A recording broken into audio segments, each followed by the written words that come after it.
Saudari-saudara yang dikasihi Tuhan, saya yakin Anda semua pernah datang ke pesta pernikahan.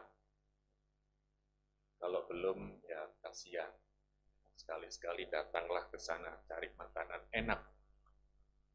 Nah, Anda yang pernah datang tentu tidak terlalu sulit untuk mengerti mengapa Yesus menggunakan gambaran perjamuan nikah untuk menggambarkan, melukiskan kerajaan Allah, kerajaan surga, kerajaan Bapaknya. Saya kira kita bisa dengan mudah menduga bahwa dalam tradisi Yahudi pun perjamuan nikah ini sesuatu yang luar biasa. Yang sukacitanya sungguh besar, kegembiraannya wow. Apalagi ini adalah perjamuan nikah yang diselenggarakan, diadakan oleh raja untuk anaknya. Berarti sukacitanya, kegembiraannya tentu luar biasa. Maka bisa saya katakan, kita katakan inilah hal pertama yang mau dikatakan oleh Yesus lewat perumpamaan ini. Bahwa kerajaan surga, kerajaan Allah Bapaknya adalah suatu kerajaan yang sukacita, kerajaan kegembiraan. Maka undangan untuk hadir, untuk masuk dalam perjamuan nikah, dalam perjamuan kekal abadi, dalam kerajaan Allah Bapa kita, adalah undangan untuk masuk, undangan untuk mengalami juga sukacita yang besar, sukacita yang luar biasa, sukacita sejati dalam Allah. Dan berabad-abad yang lalu, bangsa Israel sudah menerima lebih dulu daripada kita undangan itu. Mereka diundang, dipilih, bahkan menjadi bangsa terpilih, bangsa pilihan Allah. Tetapi apa yang terjadi?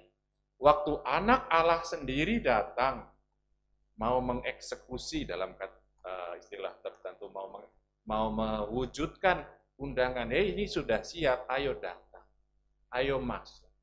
Apa yang terjadi? Mereka menolak undangan. Sorry,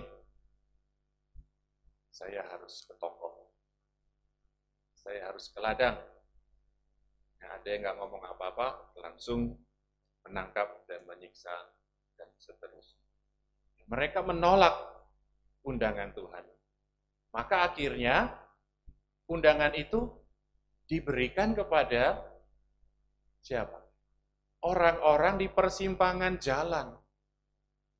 Katakan di situ ada orang-orang jahat juga, ada orang-orang baik juga.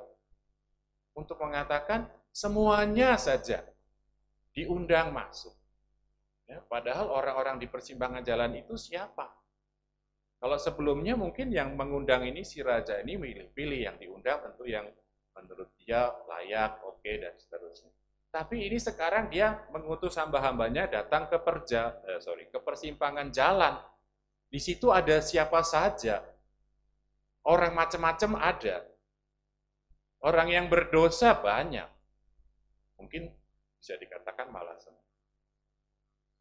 Itu berarti kita juga semua. Padahal tidak ada satupun dari antara orang-orang di persimpangan jalan itu punya hubungan dengan raja, punya jasa kepada raja. Tidak ada satupun yang layak.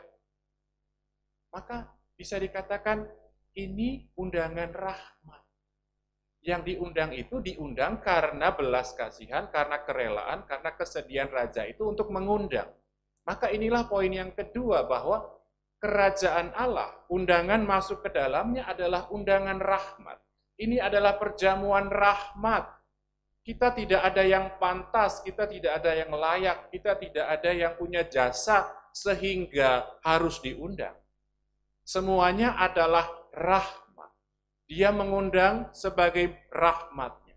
Dia mengumpulkan juga sebagai bentuk rahmat.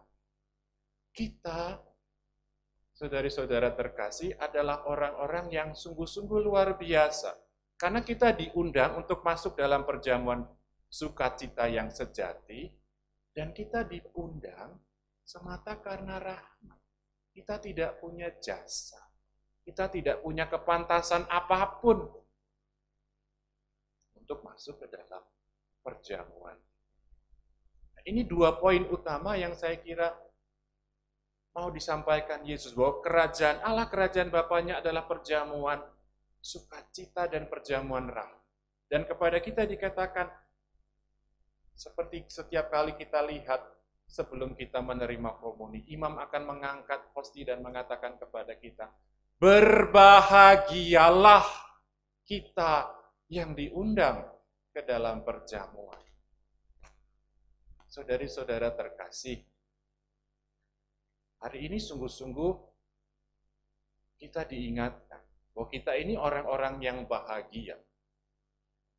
Baru diundang saja sudah bahagia.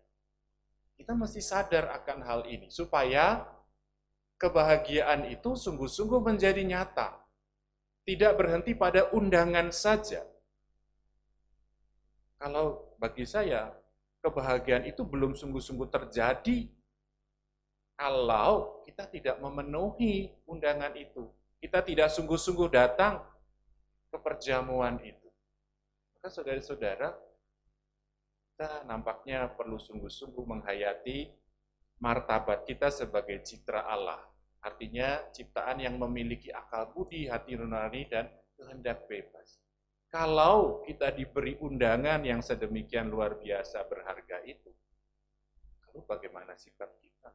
Mari kita gunakan kecerdasan kita, kebijaksanaan kita untuk sungguh-sungguh merenungkan bagaimana kita akan menanggapi undangan Tuhan. Karena nyatanya sampai hari ini banyak orang masih menolak undangan Tuhan. Ada yang dengan tegas, dengan jelas mengatakan sejak awal, no, saya tidak mau datang. Ada juga yang, oke, saya mau datang. Tapi seperti di perumpamaan diceritakan, datangnya seenaknya sendiri. Dan saat-saat ini, saya kira godaannya menjadi semakin besar untuk datang dengan seenaknya sendiri. Ya, tinggal connect ke internet, connect ke linknya, misal live streaming, terserah mandi apa enggak, bajunya kayak apa, duduknya kayak apa, terserah. Ada juga orang-orang barangkali tidak terlukiskan dalam perumpamaan, tapi dia tetap tidak mau datang. Mungkin ini bukan salahnya dia, tetapi dia tetap merasa tidak pantas. Padahal memang siapa yang pantas datang. Tetapi kita diberi rahmat, undangan itu, ayo masuk, meskipun kamu tidak pantas. Ada orang-orang yang masih sungguh belum bisa melepaskan diri dari self-image-nya yang buruk, citra dirinya yang buruk, lalu selalu merasa, aduh saya tidak pantas, saya tidak. Hari ini diingatkan bahwa ini sungguh-sungguh undangan rahmat untuk masuk dalam sukacita yang.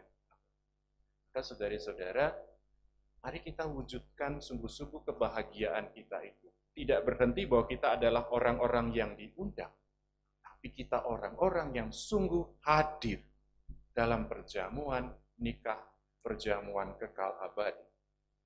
Mulai dari perjamuan-perjamuan yang sekarang ada di dunia ini dalam Ekaristi. Karena bagaimana kita bisa masuk dalam perjamuan kekal abadi kalau yang sekarang ini kita tidak mau datang.